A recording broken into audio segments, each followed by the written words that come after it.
Imaginen por un instante una metrópolis que desafía la lógica de su tiempo, una joya de arquitectura sobre el agua, donde los canales brillan como espejos bajo el sol del valle de Anáhuac. Tenochtitlán no era solo una capital, era el corazón palpitante de un imperio que dominaba el horizonte. Sin embargo, los libros de historia suelen contarnos una versión incompleta, una narrativa simplificada de héroes y villanos que oculta una verdad mucho más perturbadora. ¿Cómo fue posible que una civilización tan avanzada, militarmente temida y estratégicamente situada, cayera ante un puñado de extranjeros?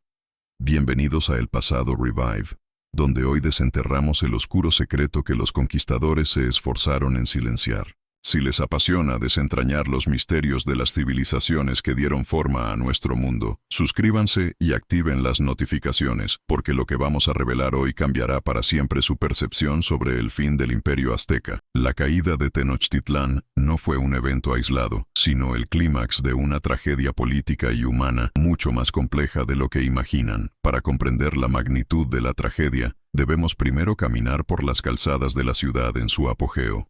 Tenochtitlán era un prodigio de ingeniería, una ciudad construida sobre un islote en el lago de Texcoco, conectada por diques y acueductos que transportaban agua dulce desde los manantiales de Chapultepec. Imaginemos el mercado de Tlatelolco, donde miles de personas intercambiaban bienes venidos desde las costas hasta las montañas. El orden social era estricto, la arquitectura era monumental y el poder político de los mexicas se extendía como una sombra sobre sus vecinos. Los templos, recubiertos de estuco blanco y pintados con colores vibrantes, se elevaban hacia el cielo como guardianes de un cosmos ordenado. Los mexicas no solo eran guerreros, eran poetas, astrónomos y maestros del urbanismo. Cuando los españoles llegaron, no podían creer lo que veían. Los soldados de Hernán Cortés escribieron en sus crónicas que dudaban si estaban soñando o ante una ilusión, pues la sofisticación de la capital azteca superaba a muchas ciudades europeas de la época. Pero aquí es donde la historia oficial comienza a flaquear. Nos han enseñado a ver la conquista como un choque inevitable entre dos mundos, pero la realidad era una olla de presión a punto de estallar. Mucho antes de que el primer cañón español disparara, Tenochtitlán ya era una ciudad odiada. Los mexicas habían construido su imperio mediante tributos asfixiantes y guerras de expansión. Pueblos enteros habían caído bajo su yugo, obligados a entregar no solo sus recursos, sino también a sus jóvenes para el sacrificio en los altares de Huitzilopochtli. Este resentimiento acumulado fue el combustible que los conquistadores supieron explotar con una maestría psicológica aterradora. El verdadero poder de Hernán Cortés no residía en su acero o en sus caballos, sino en su capacidad para leer este descontento. Los tlaxcaltecas, los totonacas y muchos otros grupos indígenas no vieron en los españoles a unos dioses ni a unos invasores, sino a la oportunidad definitiva para decapitar al monstruo que los oprimía. El oscuro secreto de la caída no fue la superioridad tecnológica de los españoles, sino la traición masiva y la guerra civil encubierta que desgarró al imperio desde sus cimientos. La política de alianzas fue la verdadera arma de destrucción masiva. Los mexicas se encontraron luchando no solo contra hombres con armaduras, sino contra miles de sus antiguos súbditos, quienes conocían cada rincón de la ciudad, cada pasadizo secreto y cada debilidad del sistema de abastecimiento. Mientras la propaganda colonial intentaba pintar el triunfo como una hazaña divina o militar heroica, la realidad era una guerra de guerrillas y una estrategia de cerco implacable. La ciudad fue aislada. Los acueductos fueron destruidos y los suministros básicos cortados. La población de Tenochtitlán, acostumbrada a la abundancia, comenzó a experimentar por primera vez el sabor amargo de la escasez. A este escenario de guerra psicológica y política, debemos sumar un enemigo invisible que entró por las puertas del imperio antes que cualquier soldado: la viruela. Este es el factor que muchos relatos omiten, pero que fue el golpe de gracia. La enfermedad no entendía de rangos, y cuando el güey Tlatoani Cuitláhuac pereció a causa de ella, el mando militar de la ciudad quedó descabezado en plena crisis. El colapso no fue un evento súbito, fue un proceso de erosión. Imaginen el horror de los defensores al ver que su ciudad, el centro del universo conocido, se estaba pudriendo desde adentro mientras el cerco exterior se estrechaba. El ruido de los tambores de guerra en la distancia se mezclaba con los lamentos de quienes morían sin entender lo que les ocurría. El choque cultural fue absoluto.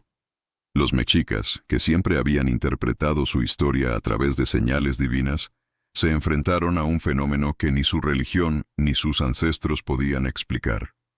Durante meses, el cerco se convirtió en un infierno.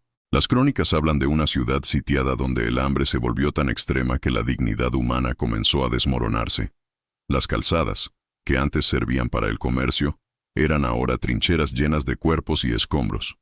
La ingeniería de la ciudad, su mayor orgullo, se convirtió en su propia trampa. Al estar sobre el agua, las vías de escape eran limitadas, y los brigantines construidos por los españoles en las orillas del lago permitieron un bloqueo naval que impidió cualquier respiro. Los mexicas defendieron cada casa, cada canal y cada santuario con una ferocidad que los cronistas españoles no pudieron ocultar en sus escritos, pero la balanza estaba demasiado inclinada. La superioridad numérica de los aliados indígenas de los españoles era abrumadora, y el desgaste psicológico de saber que sus propios hermanos estaban en el bando contrario terminó por quebrar la voluntad de la orgullosa ciudad. Lo que los libros de historia suelen ocultar bajo el concepto de victoria es la magnitud de la destrucción. La caída de Tenochtitlan fue el fin de una cosmovisión. No solo cayeron muros, cayeron calendarios, bibliotecas, sistemas de justicia y una forma de entender la vida que había tardado siglos en florecer. La narrativa de la conquista suele enfocarse en la destrucción de los templos, pero lo más grave fue la destrucción del tejido social. Los sobrevivientes quedaron en un mundo que ya no les pertenecía, en un territorio donde su historia estaba siendo sistemáticamente borrada o reescrita por quienes ahora ostentaban el poder. La arquitectura majestuosa que dio inicio a esta historia fue desmantelada piedra a piedra para construir las iglesias y palacios de la nueva colonia. Es irónico y trágico ver cómo las iglesias coloniales se alzan hoy sobre las bases de los mismos templos que alguna vez fueron el orgullo de Tenochtitlán. Al reflexionar sobre estos eventos, debemos cuestionar qué es lo que realmente recordamos. ¿Es Tenochtitlán la ciudad gloriosa que se resistió hasta el último aliento, o es solo el escenario de una derrota inevitable? La realidad es mucho más incómoda. La caída fue el resultado de una fragilidad interna que los mexicas no pudieron contener. El imperio era una estructura grandiosa pero rígida, incapaz de adaptarse a una amenaza que jugaba con reglas totalmente distintas. El oscuro secreto es que la ciudad cayó porque, al final, se quedó sola. Sus antiguos aliados la abandonaron, sus enemigos la rodearon y su propia población fue diezmada por fuerzas que ni siquiera podían ver. La caída de Tenochtitlan no fue un simple episodio de conquista militar, sino el colapso absoluto de un orden mundial. En los últimos días, antes de que el silencio descendiera sobre las ruinas, se dice que algunos sacerdotes mexicas observaron el cielo esperando una señal que nunca llegó. La tragedia no es solo la muerte de miles de personas, sino la pérdida de una memoria colectiva que fue condenada al olvido. Hoy, al explorar las excavaciones del Templo Mayor en Ciudad de México, podemos sentir el eco de esa noche final. Cada piedra, cada máscara de obsidiana y cada ofrenda recuperada nos cuenta la historia de un pueblo que fue borrado del mapa político, pero que sobrevive en la sangre y la herencia de quienes habitan estas tierras. No fue una derrota sencilla, fue un choque titánico donde la historia fue escrita por los vencedores, dejando en las sombras los matices de la traición, el sufrimiento y la desesperación de los que lucharon por mantener vivo un sueño que estaba destinado a desplomarse. Es imperativo reconocer que al estudiar estas ruinas, no estamos solo analizando arquitectura o fechas. Estamos reconstruyendo la dignidad de una civilización que fue retratada como inferior para justificar su aniquilación. La verdadera caída, la más profunda y sombría, ocurrió en la mente de los supervivientes que tuvieron que ver cómo su mundo se desvanecía ante sus ojos, reemplazado por una realidad que no comprendían y que no les perdonaba su pasado. La historia oficial es solo la superficie. Lo que hemos explorado hoy es la grieta por donde se filtra la verdad. La caída de Tenochtitlan es un recordatorio eterno de lo rápido que un imperio puede desintegrarse cuando las lealtades fallan y la historia se vuelve en contra de quienes la escribieron. Si esta inmersión en la verdadera oscuridad que rodeó a la caída de Tenochtitlán les ha despertado la sed de conocer más, les invito a profundizar en nuestro archivo histórico aquí en el pasado Revive. Hemos explorado otros imperios olvidados, las catástrofes que marcaron el curso de la humanidad y los misterios arqueológicos que siguen desafiando nuestra comprensión. No dejen que la narrativa simple del pasado sea la única que conozcan. La historia es una reconstrucción continua y, mientras sigamos buscando las piezas ocultas, el pasado seguirá cobrando vida ante nosotros. Suscríbanse, compartan este video con alguien que aprecie la complejidad de nuestro origen y dejen en los comentarios qué otra civilización perdida deberíamos desenterrar. La verdad nos espera en las ruinas. Solo hace falta el valor para mirar más allá del relato convencional. La historia, en todo su esplendor y su horror, continúa siendo nuestra mejor maestra. Gracias por acompañarnos en este viaje al corazón de lo que fuimos, y nos vemos en la próxima entrega, donde volveremos a desafiar lo que creían saber sobre el mundo antiguo. Pero no debemos detenernos aquí, porque el eco de Tenochtitlán no es un sonido que se apaga en el vacío del tiempo. Es un estruendo que todavía reverbera en las calles de la actual Ciudad de México, bajo el concreto, bajo los cimientos de los edificios coloniales que fueron alzados, irónicamente, con las mismas piedras que conformaron los templos de los antiguos dioses. Si observamos con detenimiento, la historia no terminó con la llegada de las naves españolas, sino que se transformó en una encrucijada cultural que ha definido nuestra identidad mestiza hasta el día de hoy. Cuando hablamos de la caída, a menudo olvidamos el papel crucial de los aliados indígenas, aquellos pueblos que, hartos del yugo mexica, vieron en los recién llegados una oportunidad de liberación, sin saber que estaban sellando su propio destino. Resulta fascinante, y a la vez trágico, analizar cómo la política local de Mesoamérica jugó un papel tan determinante en la victoria europea, como el acero de sus espadas o la viruela que diezmó a la población. Aquellos tlaxcaltecas, totonacas y otros pueblos subyugados no eran traidores en el sentido moderno del término, sino actores políticos que buscaban sobrevivir en un tablero de ajedrez donde las reglas cambiaban minuto a minuto. La verdadera magnitud del colapso no puede entenderse sin considerar la arquitectura del miedo. El asedio no solo fue una batalla militar, fue un experimento psicológico de proporciones masivas. Mientras el hambre comenzaba a devorar las entrañas de la ciudad, obligando a sus defensores a consumir lo que nunca habrían imaginado, el aire en Tenochtitlán se volvía espeso con el hedor de la descomposición y el presagio de un fin inminente. Imaginen el terror de ver cómo los acueductos, arterias vitales de la capital, eran destruidos, dejando a una ciudad rodeada de agua salobre, sedienta y aislada. Este es el detalle que los libros de texto suelen pasar por alto. La lucha por el agua fue el primer disparo de la caída. Aquel ingenio mexica, capaz de construir chinampas sobre un lago turbulento, se vio superado por una estrategia de estrangulamiento total que no distinguía entre guerreros y civiles. La caída de Tenochtitlán fue, en esencia, la muerte de un sistema ecológico único en el mundo, un ecosistema de sabiduría hidrológica que los nuevos administradores del territorio fueron incapaces de comprender y mucho menos de sostener. Si nos adentramos aún más en los registros de la época, encontramos crónicas desgarradoras que describen el silencio que siguió a la rendición. Un silencio más aterrador que cualquier grito de guerra. Fue un silencio de asombro ante la pérdida de la cosmogonía. Los mexicas creían que el sol necesitaba alimento para seguir su curso, y que ellos eran los encargados de mantener el equilibrio del cosmos. Al presenciar la destrucción total de sus centros ceremoniales, no solo vieron caer piedras, vieron el fin de la realidad misma. El cielo se nubló, el orden se rompió, y los dioses, según pensaban, habían regresado al lugar de donde vinieron, o, simplemente, habían muerto en el campo de batalla. Esta fractura metafísica es difícil de medir, pero es, sin duda, la herida más profunda que aún late en nuestra cultura.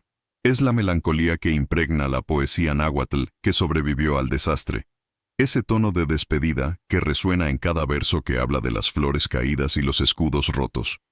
Pero volvamos a la arqueología, a esa ciencia que nos permite tocar la historia con las manos. En los últimos años, Los hallazgos en el Templo Mayor han revelado una riqueza que desafía la narrativa de la barbarie salvaje que los conquistadores intentaron imponer. Hemos descubierto ofrendas que contienen objetos provenientes de lugares tan remotos como las costas del Pacífico o los bosques de Centroamérica, lo que nos confirma que Tenochtitlán era el epicentro de una red comercial y cultural de una sofisticación pasmosa. ¿Cómo es posible que una sociedad capaz de tal nivel de integración y desarrollo fuera reducida a una simple categoría de primitivismo? La respuesta es sencilla pero brutal: la necesidad de legitimación. Aquellos que escribieron la historia sobre las cenizas de Tenochtitlán necesitaban justificar la destrucción de una metrópoli que, en muchos aspectos, tenía una planificación urbana y una higiene pública superiores a la mayoría de las capitales europeas de aquel siglo XVI. Al reflexionar sobre esto, nos enfrentamos a una pregunta incómoda. ¿Qué otras piezas de nuestro rompecabezas histórico han sido deliberadamente ocultadas o distorsionadas para mantener una narrativa de superioridad o de victimismo innecesario? La caída de Tenochtitlán no es solo un evento aislado, es la piedra angular de una estructura de poder que se ha perpetuado por siglos. Al explorar estas grietas, al cuestionar la oficialidad, estamos comenzando a reclamar nuestra propia voz, una voz que no está subordinada a la historia del vencedor, ni a la resignación del vencido. Estamos ante un proceso de descolonización del pensamiento, donde el pasado deja de ser un museo de piezas muertas para convertirse en una herramienta de análisis crítico. Es vital considerar también la resistencia cultural que se dio tras la derrota. Muchos creen que la cultura mexica desapareció, pero nada más lejos de la realidad. Se refugió en la lengua, en los nombres de las plantas, en las técnicas de cultivo, en las fiestas que se disfrazaron de celebraciones católicas y en la forma misma en que entendemos la comunidad. La caída de la ciudad física no implicó la caída de la cultura, sino su transmutación. Aquellos artesanos que antes tallaban obsidiana para las armas de los guerreros del sol, comenzaron a tallar figuras para las catedrales, imprimiendo su estética, su visión del mundo y su estilo inconfundible en la nueva arquitectura barroca. Esa es la verdadera supervivencia. Una tenacidad silenciosa que ha logrado que hoy, 500 años después, sigamos sintiendo que el corazón de México late con el ritmo de los antiguos tambores. Quizás el mayor error al mirar hacia Tenochtitlán es intentar encontrar héroes y villanos absolutos. La historia no es un cuento de hadas, es un tejido complejo de motivaciones humanas, de errores de cálculo, de ambiciones desmedidas y de una suerte trágica que se inclinó hacia un lado de la balanza. Explorar la caída desde esta perspectiva nos permite ver a los protagonistas como lo que realmente fueron: seres humanos enfrentando lo impensable, navegando por una tormenta de cambios que nadie pudo haber previsto con exactitud. Al entender sus miedos, sus dudas y sus esperanzas, logramos que el pasado se vuelva humano, que deje de ser un conjunto de fechas en un libro y se convierta en una experiencia compartida. La lección final de Tenochtitlán es una advertencia sobre la fragilidad de la civilización. Ningún imperio, por grande que sea, tiene garantizada la eternidad. La arrogancia de creer que nuestra realidad actual es inmutable, que nuestras estructuras sociales son invulnerables, es el mismo error que cometieron las élites de la antigua capital antes de la llegada de las naves. La historia nos enseña que el cambio es la única constante y que la capacidad de adaptación es lo que realmente determina nuestra supervivencia a largo plazo. Al contemplar la caída, no solo vemos el fin de un imperio, vemos el comienzo de una nueva era, un recordatorio de que somos los hijos de una ruptura, seres forjados en el choque de dos mundos que se negaban a entenderse, pero que terminaron fundiéndose en una nueva y compleja realidad. Los invito entonces a caminar por las calles del centro histórico no como turistas de paso, sino como arqueólogos de la memoria. Busquen las piedras volcánicas en los muros de las iglesias. Escuchen el susurro del lago que todavía intenta reclamar su sitio en los hundimientos del suelo, y mantengan viva la curiosidad por desenterrar las verdades que el tiempo intentó enterrar. La historia, como hemos visto, no es una línea recta que apunta hacia el progreso infinito, sino un ciclo constante de construcción, desmoronamiento y renacimiento. Y es en ese renacimiento donde nos encontramos todos, en esa mezcla innegable de sangres, lenguas y tradiciones que definen nuestro presente. Gracias por permitirme ser su guía en este laberinto de sombras y luces, de sangre y oro, de piedra y espíritu. Este recorrido por el abismo de Tenochtitlán es solo el comienzo. Hay muchos otros velos que levantar y muchos otros mitos que necesitamos poner a prueba. Sigan acompañándonos en esta búsqueda incansable, porque cada dato, cada artefacto y cada testimonio rescatado es un ladrillo más en el edificio de nuestra comprensión verdadera. No se conformen con la versión fácil de las cosas. Sigan cuestionando. Sigan fascinándose por este pasado que, aunque parezca lejano, sigue dictando el ritmo de nuestros latidos. La historia está viva, esperando a que alguien con la suficiente determinación se atreva a escucharla. Y mientras estemos aquí, en el pasado Reviv, nunca dejaremos de preguntar, de explorar y sobre todo, de aprender de los errores y las grandezas de quienes nos precedieron. Hasta la próxima, donde las sombras del pasado volverán a cobrar forma bajo nuestra mirada atenta.